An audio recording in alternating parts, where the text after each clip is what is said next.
All right, folks, what's up? Last week, I taught my first recitation that I've ever done, and I loved it. The only problem was I completely forgot to record it, and I thought it might be nice for some of my students to look back at it just in case they, had any questions about it. So I'm recording this to see if I can make a nice resource for all this. So form in this class, we're discussing how to use CAD software, which is something that, if you know me, is very dear to my heart and something I stream about occasionally, not as much as I'd like. So I wanted to give a general introduction on not only how to use CAD, like Fusion 360, Onshape, SolidWorks, but also kind of how to think about it and the rationale behind these programs, because honestly, these applications, when people first come across them, the approach that the designers want you to use is not very intuitive. But once you understand how they want you to think about the problems and how they want you to think about how to approach making an object, it becomes a lot clearer. So that's what I'm here for. And I've made a few notes on here on how I wanted to approach this. And the first one is to tell you about the most important part of CAD and the reason that this program is viable or valuable, maybe viable too. Um, in every one of these CAD applications, you are designing an object, and instead of designing it all in one go and kind of finessing things to where you want them, you design them in very defined steps. And that set of steps is collected into the timeline. The timeline is the best part about this application. In Fusion 360, the timeline is down here. I hope you can see my mouse. It's in the lower left, very small for how important it actually is, but you'll be looking at it a lot, and it'll become your favorite part of this application. Every single item in this timeline represents one thing that you did, and the great part about the application is that you can go back in time and change things. So, as an example, here's something I recently made. It's a Apple Pencil holder, and this just, oh man, do I have it here? I don't have it within arm's reach. I should have brought it, but the concept behind this thing is I want to be able to throw my Apple Pencil in my backpack without having to worry about it getting, roughed up or damaged. So I wanted a little like slide-in case for it. Didn't like any of the ones I saw in Thingiverse, decided to publish my own. The way that I approached this object is the part I want to emphasize here. Now, I can replay all of my steps, and you can start to see the lines that I drew, the objects that I made, the chamfers that I put in, and I can completely rebuild the model from these set of steps. And that's the important portion of CAD, is that it's all history based. Now, let's take a look at one of my sketches, the body cross section. Now you can see I have a few measurements in here. We'll get into how to sketch all this later, but mostly what I want to get across is, let's say I wanted to change this wall thickness. Right now it's 1.9 millimeters, thick enough to have a strong 3D printed thing. But let's say I want to make it absurd. I want to make this 20 millimeters. It's going to be really wide. Now, even though I'm changing this sketch, and this sketch was back, earlier, back in time, when I hit finish, it will update the entire model. This is the great thing about CAD software, parametric CAD software, is you can go back in time and fix the things that if you are designing this in another like sculpting application or like Blender, other 3D modeling applications, without this history feature, this program can go back in time and change the features that you that you think of later. So with that in mind, that philosophy in mind of this application, I want to go into my general workflow for how I work in this program, and hopefully, if my rationale for the functionality wasn't clear enough, this should hammer some stuff home on what I'm trying to say. So with CAD, let me start out with a small anecdote. When I was trying to learn StarCraft, I had no idea what I was doing, and I couldn't really make any progress in getting better until I got a build down. And this expands to a lot of other things that I learn, because I find that I really don't have a handhold on anything until someone tells me you just have to take these basic steps, and then you can learn to modify those steps, and then you can actually become comfortable with the thing. Once I learned that I put a pylon down at 7 units, StarCraft got a lot easier for me. So that's what I'm going to try and do with this CAD, is I'm going to give you a general workflow that you can follow, and then that will get you comfortable enough with the program in order to start using it. And then once you start using it, you'll start learning to flourish with it, and then I'll be really stoked. So let's do that. My general workflow for Fusion 360 or any parametric CAD, program is as follows. It's make a sketch,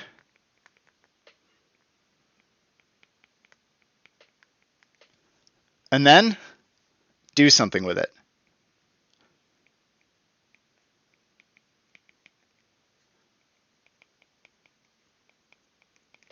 It's just these two things over and over again. Here we are. That's all it is.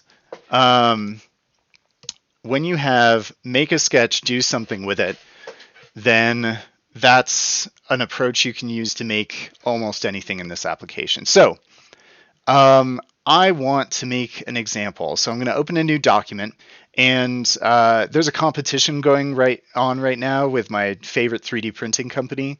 They're having these flash competitions where every Friday they announce a new one, and you have like a few days to submit your application. And this week it's a clothing button. So I'm just going to make a standard 4-hole button for your clothes. And by the end, we'll have a 3D printable one of it, and we can submit it to the competition. And so let's follow our process. We're going to make a sketch and then do something with it. So now we get into Fusion 360 specifically, which is this application right here. I'm in a blank document, and I'm going to click on the button up in the upper left called Create a Sketch. This is likely the first thing you'll click in every document that you have. Okay, so now we have a few planes here. They represent the front, the bottom, the left, and you can draw on any of these planes.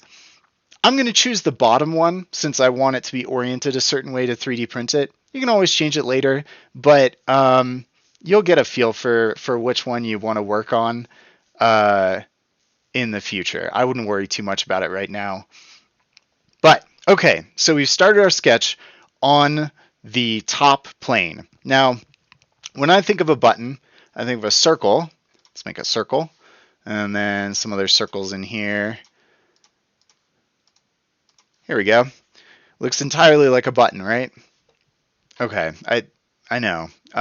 You don't have to be so enthusiastic about how this doesn't look very much like a button. But here's where we get into the fun part of sketches. While we're in this make a sketch stage, there's a lot of cool things we can do. First of all, the heart of sketches is constraining them to the way you think of them. So, you've got this clothing button that has these 4 holes on it for you to stitch through. I want these 4 holes to be the same size. Now I could go in and define them all And this one's, you know, what, like 2 millimeters. Oh wow, I made everything pretty large. Let's scale this down a little. Let's make it a little button. You can just drag everything around, make sure everything looks kind of right. Move you back here. Okay, so we've got a 2 millimeter hole. I could go in and make them all 2 millimeters. I'm hitting the D key to get into the dimension tool. But that's a lot of work. What happens if I want to, you know, later down the road, find out my thread is 3 millimeters in diameter? That's the other great part about this application is you remember how we in that Apple Pencil case changed a parameter and the entire thing updated later? Let's do the same thing for this button. So instead of labeling them all, you know, 2 millimeters, I'm just going to set them all constrained to be equal. Now that's where these constraints in the upper, in the top bar come in. These allow you to take the lines that you draw in this sketch and make them act in certain ways. So I'm going to hit the equal sign, bam, they're all equal. Now no matter what size I set them to, they'll all stay exactly the same size. So let's make one of them 2, D, dimension 2 millimeters. Cool. Now they're all the same size. Fantastic. Okay.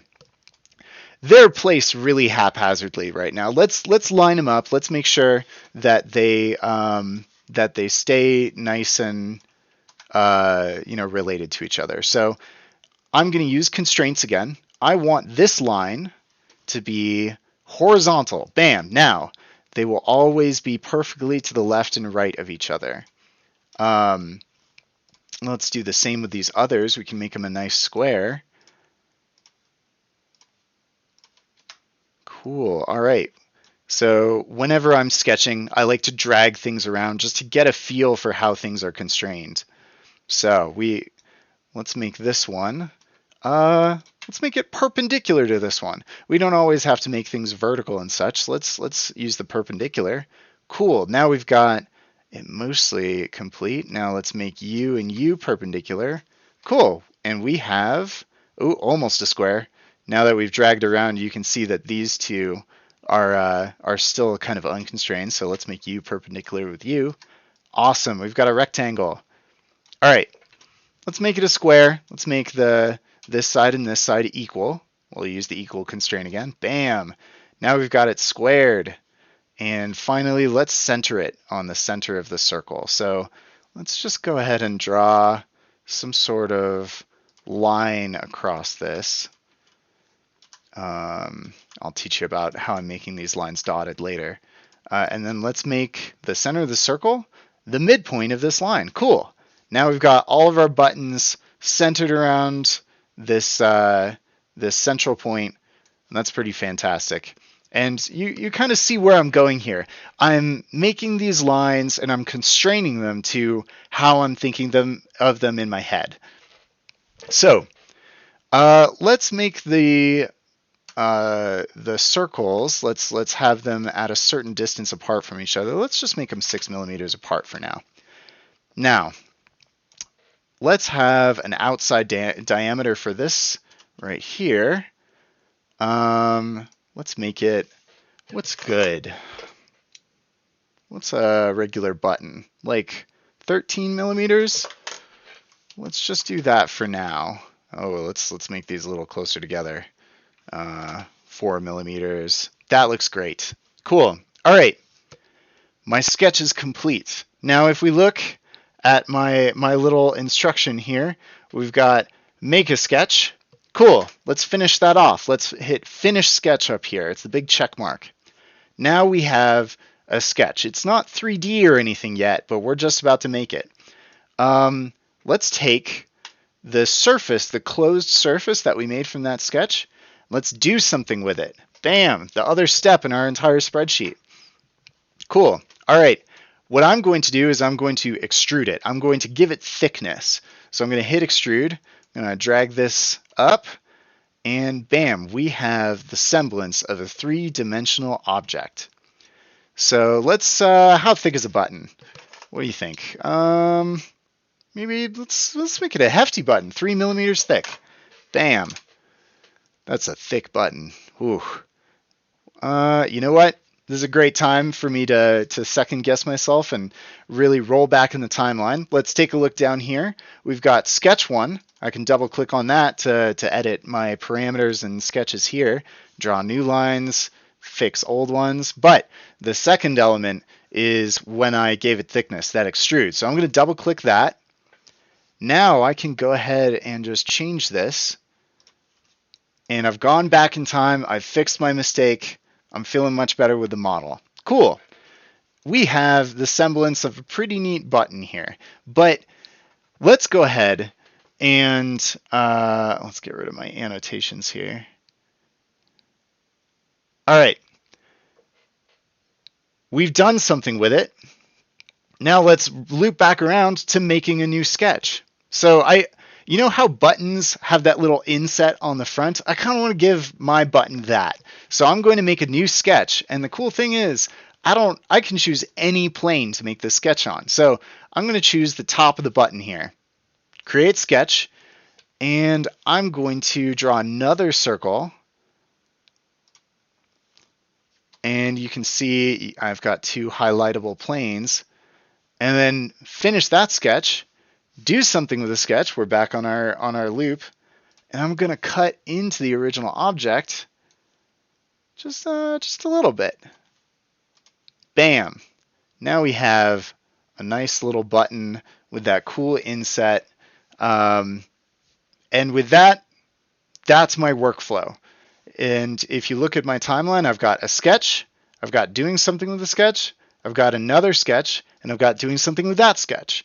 And with this, you can create beautiful objects that have a lot going on just using this process. So hopefully this lets you really flourish with these instructions. So that is the overall approach. We've done this one right here, the history and the workflow. So oh wow, I guess I also kind of went over sketches.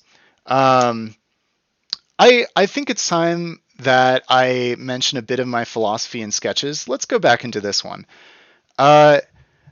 Something I touched on a little bit earlier was if I don't have, is that I want to use constraints over dimensions. And my reasoning for that is, let's say all of these weren't equal. By the way, you can select constraints. There are little icons here. And you can delete them. So now those are no longer equal. Now these are no longer equal. So now these are all, very rough, like they're not equal.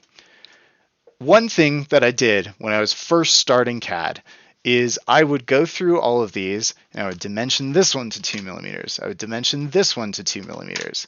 Oh my gosh, 2 millimeter circles, they're all dimensioned to 2 millimeters.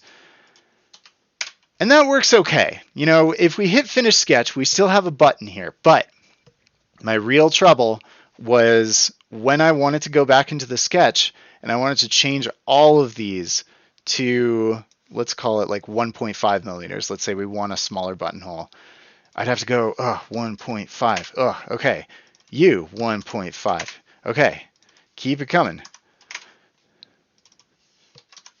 Now imagine doing this for more complex parts than a button. It's exhausting, and that's why I do something called dimensioning to intention. Now, my intention, when I think about these holes, I think, okay, I want a series of holes that are all the same size. Now, even though labeling them all to an equal size, was fine, what I want to do is the actual constraint I want to add here is I want them to be the same size, and I want the program to handle that for me. So that's why I use the equal symbol rather than dimensioning them all, individually. And that's something I want you all to do, is I want you to dimension to intention. I want you to think about why you are making these lines different distances from each other, and I want you to dimension them like the way you're thinking about them. Okay, that's dimension to intention. We also kind of went over actions. You know what? I really didn't plan this out nearly as well as I'd hoped to, but it brings us to the interface. Now, Fusion 360 has some weird stuff, and I wanted to tell you about one of the things that made it easier for me. 3D applications notoriously have super weird ways of manipulating the camera. Like, I can pretty intuitively spin things around and, flip things around here, but I don't expect everyone to have that intuitively. The one thing that helped me is if I go into the upper right here, there's a little button with your profile program or your profile photo. You can go into preferences and let's see. I should have looked this up before I hopped in, but I think it's general API design. Let's try general. Yeah, here we go. I can wish for a CAD application that that lets you set every mouse button to whatever you want, just like a video game. Like you define your own controls. Fusion 360 is woefully behind in this department, but it does give a kind of a nice one. In pan, zoom, orbit shortcuts, there is a scroll down menu. I think Fusion 360 is what it's set to by default. I've grown kind of attached to the Tinkercad, set of controls. That means that when I hold right click, I can rotate and kind of jump around like that. When I hold middle click, I can pan around, and then regular click retains its own functionality as selection. So I've grown very used to this. Is right click to rotate, middle click to pan, and it's become very intuitive to me. And I hope that all of you can find a way to have an interface that works for you as well. I just wanted to let you know about that one. So the other portion of that is, where'd my bottom bar go? Is that just missing? Huh. Well, a little mystery I'm running into here is usually there's a set of selections down here as well. And my select, something's up. View selection bar. Okay, well, I guess we can't go over how to make it dark mode today, but that was one of the first things that I was wondering in Fusion 360 is how to make it darker so I could work on things at night. Down here, there's usually a little set of buttons, and in display preferences, you can set the environment to dark room. It's my favorite. I much prefer it over the default. So if your eyes are strained, go ahead and flip that. Let's see. Is there anything else I wanted to cover today before I go to my office hours? Oh, I still have plenty of time. Let's see. Scanning in canvases, tracing things, dimension to attention, did that. Keeping it loose, that's when I'm in sketches and I'm dragging stuff around to kind of get a feel for it. And, okay. I'm going to mention a very something that kept me guessing in CAD for quite a while. Let's say I'm working on a CAD model and I want to go back into sketches. Like here's my original sketch, sketch 1. I'm clicking on it. Nothing's happening. I don't understand. The program's responding. Everything's doing fine. But the real trick is, and the thing that'll trip you up in Fusion 360, is you already have a tool open that is keeping you from doing other things. So if ever you get into the situation of like, why isn't it doing what it usually does? Just hit escape, get out of the tool, you're back, and now you can go in and select sketches and such. So there we are. Hit escape when in doubt. Get out of whatever tool you're in. You're good to go.